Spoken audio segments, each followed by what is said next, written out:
Hello everyone, welcome back to our channel Mission Civil Engineering. So आज का जो topic लेकर आए हैं वो है टाई बार्स के बारे में।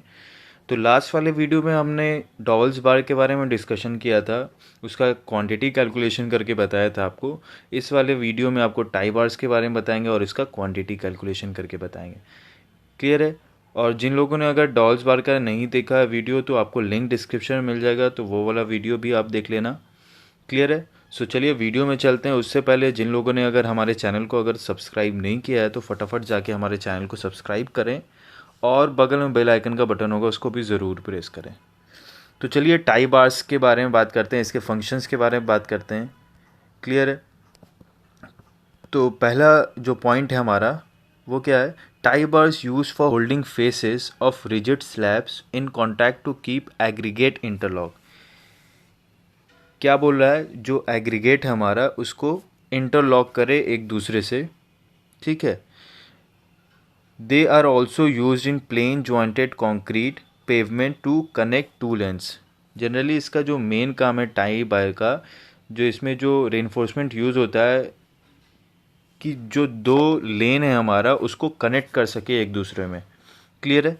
तो पहला पॉइंट ये था हमारा। सेकंड पॉइंट में आता है तो सेकंड पॉइंट बोल रहा है they are use to reduce, जो ट्रांसवर्स क्रैकिंग आता है ना उसको रिड्यूस करता है। क्लियर है? थर्ड पॉइंट है हमारा tie bar avoid separation and differential deflection in lens. मतलब जो दो लेन है जैसे कि अभी बताया आपको, सेपरेट होने से बचाता है। अगर टाई बार का यूज़ करेंगे तो उसमें क्या होगा कि जो दो लेन का जो सेपरेशन नहीं होगा। क्लियर है? तो इस वजह से टाई बार का यूज़ करते हैं।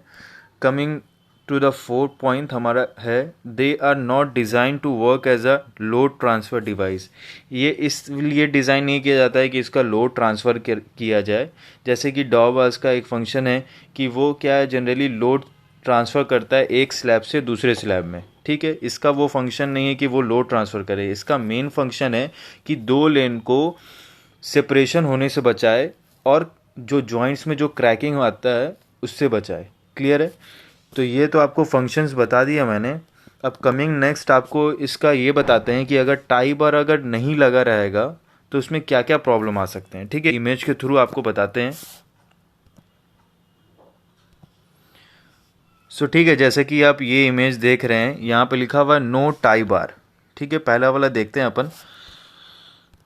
तो यहाँ पे बोला अगर टाई बार अगर नहीं लगा हुआ है तो क्या क्या प्रॉब्लम होगा। अगर टाई बार नहीं लगा है तो यहाँ पर हाई स्ट्रेस होगा और हाई डिफ्लेक्शन होगा। इसके कारण से क्या होगा, हमारे जो पेवमेंट में क्रैकिंग आएगा और जो डिफ्लेक्शन हो जाएगा, एक दूसरे लेन में हमारा सेपरेशन भी होगा और डिफ्लेक्शन हो जाएगा अगर टाई बार का यूज़ नहीं करेंगे तो।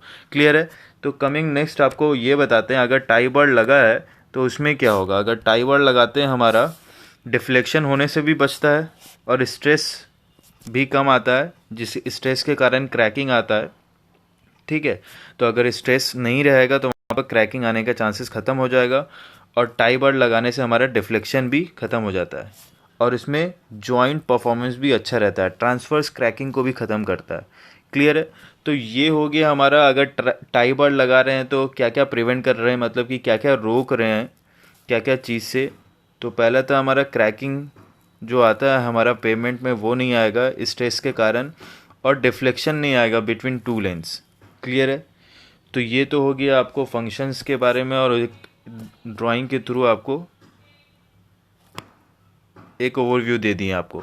क्लियर है? अब कमिंग नेक्स्ट आपको बताते हैं मॉर्थ के हिसाब से डिफरेंट स्लैब थिकनेस पे कितने डाया यूज़ करते हैं और क्या स्पेसिंग रहता है। क्लियर है? उसके बाद हम लोग क्या करेंगे, क्वांटिटी कैलकुलेशन करेंगे टाई बार का। ओके, तो चलिए वहाँ, तो चलिए आपको मॉर्थ जो स्पेसिफिकेशन है टाई बार का उसके बारे में बात करते हैं। जो हमारा टाई बार जैसे कि मैंने आपको बताया इसके फंक्शन में, ये जो प्लेस्ड होता है वो हॉरिजॉन्टली प्लेस्ड होता है। क्लियर है? और ये मिड मिड डेप्थ में प्लेस होता है। ठीक है, बीचों बीच में रहेगा। ठीक है, तो इसका प्लेसिंग ज़रूर चेक करना अगर आप साइट पे रहो कि मिड में प्लेस है कि नहीं। जैसे कि 100 mm का है थिकनेस स्लैब का, तो 50 mm पे मिड स्पान पे ये प्लेस होना चाहिए टाई बार। क्लियर है। तो अब चलिए अलग अलग थिकनेस के लिए कितने डाया का यूज़ करेंगे उसके बारे में डिस्कशन करते हैं। जैसे कि हम लोग लास्ट वाले वीडियो में डॉल्स बार का भी इस टेबल के थ्रू डिस्कस किए थे, तो चलिए आपको बताते हैं। तो अगर स्लैब थिकनेस अगर हमारा 150 रहेगा तो यहाँ पर डाया मीटर ऑफ कितना यूज़ करेंगे, 8 और 10 का यूज़ करेंगे। ठीक है, 8 या 10 का बार यूज़ करेंगे। तो मैक्सिमम स्पेसिंग प्लेन के लिए क्या होगा, प्लेन बार अगर यूज़ कर रहे हैं और डिफॉर्म्ड बार यूज़ कर रहे हैं, तो पहले आपको ये बता दें कि प्लेन बार क्या होता है। तो प्लेन बार बेसिकली इसमें स्मूथ सरफेस होता है। ठीक है, इसमें रिब्स नहीं होता है। ठीक है, जो डिफॉर्म्ड बार में रिब्स होता है इसमें रिब्स नहीं होता है। और इसमें जो प्लेन बार है इसमें भी फ्रिक्शन क्या होता है, फ्रिक्शन लेस होता है। फ्रिक्शन लेस करने के कारण, कम फ्रिक्शन होगा तो जाहिर सी बात है बॉन्ड नहीं बनाएगा। ठीक है, कंक्रीट और रेनफोर्समेंट में बॉन्ड नहीं बनेगा। क्लियर है। स्लिपेज होगा, स्लिप कर जाएगा कंक्रीट। क्लियर है। तो इसमें इसका अपोजिट होता है डिफॉर्म। डिफॉर्म में क्या होता है, हमारा रिब्स के कारण हमारा फ्रिक्शन भी मोर होता है और बॉन्ड भी अच्छा बनाता है और कंक्रीट स्लिप नहीं करता है। क्लियर है। तो यही है मेन प्लेन और डिफॉर्म में डिफरेंसेस। ठीक है, तो उसमें तो बता दिए आपको। तो ये तो प्लेन में इस वजह से हम लोग स्पेसिंग कम यूज़ करते हैं। 330 यहाँ पर देख रहे हैं, और 10 के लिए 520। ठीक है, डिफॉर्म्ड के लिए कितना है, 530 स्पेसिंग है मैक्सिमम स्पेसिंग। ठीक है, और 830 हमारा 10 डाया के लिए। और फिर मिनिमम स्पेसिंग कितना रखते हैं प्लेन के लिए, इतना तो रखना ही है आपको। मिनिमम लेंथ कितना रखेंगे, स्पेसिंग नहीं, मिनिमम लेंथ।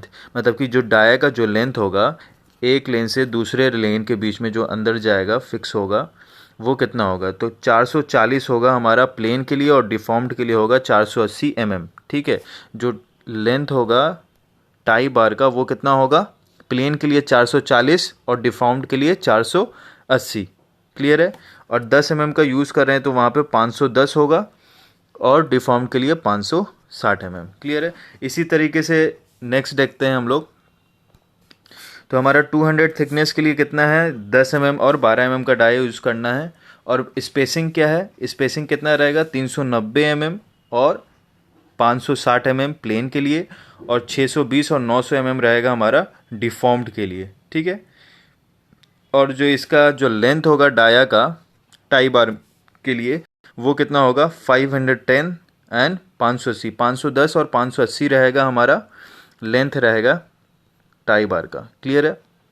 और डिफॉर्म्ड के लिए रहेगा 560 और 640। इसी तरीके से 250 में हम लोग 12 डाया का यूज़ करते हैं। अगर 250 थिकनेस है पेवमेंट का तो उसमें 12 डाया यूज़ करेंगे। उसमें जो मैक्सिमम स्पेसिंग होगा प्लेन बार का वो होगा 450 और डिफॉर्म के लिए 720। क्लियर है। और जो लेंथ होगा टाई बार का वो कितना होगा, 580 से लेकर 580 होगा, और डिफॉर्म के लिए 640 होगा। ठीक है। 300 थिकनेस के लिए देखते हैं। तो 300 के लिए क्या है कि डाया जो यूज़ होगा हमारा 12 और 16 का यूज़ करना है। क्लियर है। और इसमें जो स्पेसिंग यूज़ होगा प्लेन के लिए 370 और 12 के लिए, और 16 के लिए हमारा यूज़ होगा 660 क्लियर है। और डिफॉर्म्ड बार अगर यूज़ करेंगे हम लोग तो उसके लिए 600 यूज़ करेंगे, और स्पेसिंग और 16 के लिए 1060 यूज़ करेंगे। क्लियर है। और इसमें मिनिमम लेंथ जो यूज़ करेंगे टाई बार का वो है 580 और 720 प्लेन के लिए, और 640 और 800 हम लोग यूज़ करेंगे डिफॉर्म के लिए। ठीक है। इसी तरीके से लास्ट पॉइंट है हमारा 350 का थिकनेस अगर स्लैब का। क्लियर है। तो उसमें हम लोग जो डाया यूज़ करेंगे वो है 12 या 16 का यूज़ करना अपने को, और प्लेन बार यूज़ करेंगे तो 320 का रहेगा, और 570 का रहेगा 16 के लिए। क्लियर है। उसी तरीके से डिफॉर्म्ड बार यूज़ करेंगे तो हमारा स्पेसिंग रहेगा एक बार से दूसरे बार के बीच में 510 का, और डिफॉर्म्ड के लिए 16 के लिए 910 का। ठीक है। और जो लेंथ होगा एक टाई बार का वो 12 के लिए 580 होगा, और 16 के लिए 720 होगा प्लेन बार के लिए, और 640 और 800 होगा हमारा डिफॉर्म बार के लिए 12 और 16 के लिए। तो ठीक है, ये हमारा हो गया मॉर्थ के हिसाब से जो डिटेल होता है टाई बार के लिए वो हो गया। अब इसको हम लोग इसी के हिसाब से हम लोग क्वांटिटी कैलकुलेशन करेंगे। हम लोग 200 mm स्लैब थिकनेस यूज़ करेंगे, ठीक है। और इसमें हम लोग प्लेन और डिफॉर्म्ड दोनों का बताएंगे, ठीक है। हम लोग डाई यूज़ करेंगे 10, ठीक है। दोनों का स्पेसिंग लेकर बताएंगे हम लोग। 10 mm डाया यूज़ कर रहे हैं तो उसका कैसे निकालेंगे, क्वांटिटी कैलकुलेशन कैसे करेंगे। क्लियर है? तो चलिए आपको बताते हैं क्वांटिटी कैलकुलेशन कैसे करें टाई बार का। तो जैसा कि आपको लास्ट वाले वीडियो में आपको जो डायमेंशन यूज़ किए थे डॉवल्स बार के लिए वो भी इसमें यूज़ करके बताएंगे आपको। जो हमारा स्पैन है, जो लेंथ है हमारा, वो हमारा कितना है, लंबाई पेवमेंट का वो है हमारा 100 मीटर, ठीक है। और विड्थ है हमारा 5 मीटर। क्लियर है? और जो थिकनेस ऑफ द स्लैब है वो है हमारा 200 mm। तो 200 mm का जो मॉर्थ के हिसाब से जो स्पेसिफिकेशन होता है वो यहाँ पे हम लोग नोट डाउन कर लिए हैं। क्लियर है? और जो हमारा टाई बार जो प्लेस्ड रहता है वो हमारा लॉन्गिट्यूडनली प्लेस्ड रहता है, ठीक है। और हमारा जो टाई बार जो मिड स्पान में हमारा बिटवीन टू लेंस में बीचों बीच में रहता है, ठीक है। अगर मान लेते हैं हमारा थिकनेस 200 mm है तो 100 mm पे हमारा टाई बार प्लेस रहेगा। क्लियर है? तो ये चीज़ आपको साइड पे चेक करना होगा कि टाई बार सही से प्लेस तो नहीं है, एकदम बॉटम में तो प्लेस नहीं हो गया। तो ये सारी चीज़ें आपको चेक करनी होगी, ठीक है। तो कमिंग नेक्स्ट हम लोग आते हैं कि इसका कैसे क्वांटिटी कैलकुलेशन करना है। तो क्वांटिटी कैलकुलेशन करने के लिए हम लोगों को, जैसे कि हमारा टोटल लेंथ कितना है, टोटल लेंथ यहाँ पर लिख लेते हैं हमारा 100 मीटर है। क्लियर है? 100 मीटर का स्पैन है। और जो हमारा सेंटर टू सेंटर स्पेसिंग है, मतलब कि ये वाले बार से टाई बार से ये वाले टाई बार के बीच में जो डिस्टेंस है वो हमारा प्लेन के लिए कितना है, 390 mm। क्लियर है? 390 mm हमारा प्लेन के लिए है। और हमारा डिफॉर्म्ड के लिए कितना है, 620 mm। क्लियर है? तो हम लोग पहले प्लेन का निकाल के बताएंगे कि प्लेन में हमारा कितना नंबर्स ऑफ बार्स लगेगा। नंबर्स ऑफ टाई बार हमारा कितना लगेगा, टोटल लेंथ हमारा है 100 मीटर और जो हमारा प्लेन के लिए जो स्पेसिंग है वो है 390 mm। तो 390 mm है तो इसको हम लोग क्या कर लेते हैं, मीटर में कन्वर्ट कर लेते हैं। तो मीटर में कन्वर्ट करेंगे तो हमारा वैल्यू आएगा 0.39। क्लियर है? तो इसको कैलकुलेशन कर लेंगे। और number of tie bar in plain के लिए हो गया ये, number of tie bar deform के लिए भी हम लोग का फॉर्मूला क्या रहेगा, वही रहेगा, ठीक है। 100 मीटर का स्पैन लंबाई है और हमारा 620 mm centre to centre spacing है, ठीक है।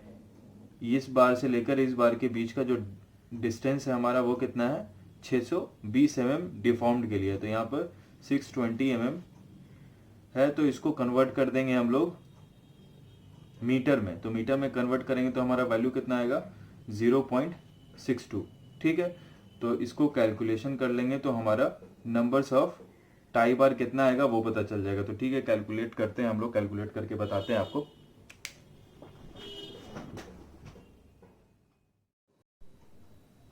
तो ठीक है, कैलकुलेशन करके हम वैल्यू यहाँ पे लिख दिए हैं। जो हमारा टाई बार अगर प्लेन रहेगा, मतलब प्लेन रेनफोर्समेंट यूज कर रहे हैं, प्लेन बार यूज कर रहे हैं, तो वहां पर हमारा कितना नंबर्स ऑफ बार लग जाएगा, 256 नंबर्स ऑफ बार लग जाएंगे हमारे।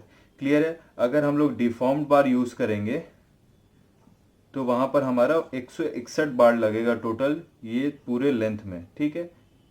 तो यहाँ पर हमारा कितना लगेगा, 161 बार। यहाँ तक कोई दिक्कत, अगर कोई भी डाउट होगा तो आप ज़रूर पूछना, ठीक है। तो इसी हिसाब से कैलकुलेशन करते हैं टाई बार निकालने का, ठीक है। अब यहाँ पर है टाई बार लेंथ प्लेन के लिए कितना था, 510 mm का था, ठीक है। तो इससे हम लोग क्या करेंगे, रेट एनालिसिस और बिलिंग का काम जो है वो इंटर्नशिप जो नेक्स्ट हम लोग लेकर आ रहे हैं क्वांटिटी सर्वेइंग और बिलिंग के ऊपर, ठीक है। तो उसमें आपको डिटेल में बताएंगे, ठीक है, वो इसका पार्ट है। तो जो बेसिक जो चीज़ आपको एज ए साइट इंजीनियर ज़रूरत पड़ेगा कि कितना नंबर्स ऑफ बार लग रहा है हमारा, तो ये चीज़ आप निकाल सकते हो कि ऐसे कैलकुलेशन करना है, ठीक है। तो क्यूएस वाला भी पार्ट आपको क्यूएस में बताएंगे, उसमें उसका बिलिंग करके बताएंगे, रेट के हिसाब से उसका एनालिसिस करेंगे, उसका बिलिंग करेंगे। तो वो सारी चीज़ें आपको उस वाले इंटर्नशिप में आपको प्रोग्राम में बताएंगे। ठीक है, अगर इस वीडियो के रिगार्डिंग अगर आपको कोई भी डाउट होगा तो ज़रूर पूछना। ठीक है, वैसे एक ओवरव्यू दे देते हैं आपको जहन में रखने के लिए। जैसे कि 256 हमारा बार लगेगा टोटल, और एक बार का जो लेंथ है हमारा प्लेन के लिए वो हमारा कितना है, 510 mm। ठीक है, तो 510 mm का एक बार है और 256 बार है। तो जनरली जो हम लोग एक भी कोई भी बार होता है वो हमारा मीटर में होता है। ठीक है, एक बार का जो लेंथ होता है वो हमारा होता है 12 मीटर। ठीक है, 12 मीटर का एक बार आता है।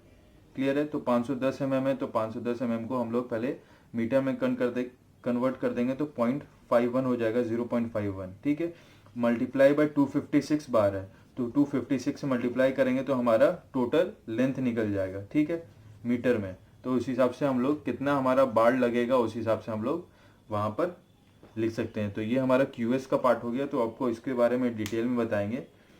और इस वाले टॉपिक में आप हम लोग क्या सीखें, इसके फंक्शंस के बारे में सीखें, टाई बार का फंक्शंस क्या होता है, मॉर्थ का स्पेसिफिकेशन सीखें हम लोग। अगर थिकनेस हमारा 200 रहे या 230, 250, 300, तो उसमें क्या क्या, अगर प्लेन बार यूज़ कर रहे हैं तो उसमें सेंटर टू सेंटर स्पेसिंग कितना रहेगा, एक बार से दूसरे बार में डिफॉर्म बार यूज़ कर रहे हैं तो क्या रहेगा सेंटर टू सेंटर। तो ये सारी चीज़ें हम लोगों ने सीखा। क्लियर है, सो इस इनफैक्ट यही चीज़ पूछना है मुझे बार बार, कोई भी डाउट होगा तो ज़रूर पूछना। सो वीडियो अच्छी लगी हो तो प्लीज़ लाइक करो, शेयर करो and subscribe to our channel. Okay, thank you, bye bye.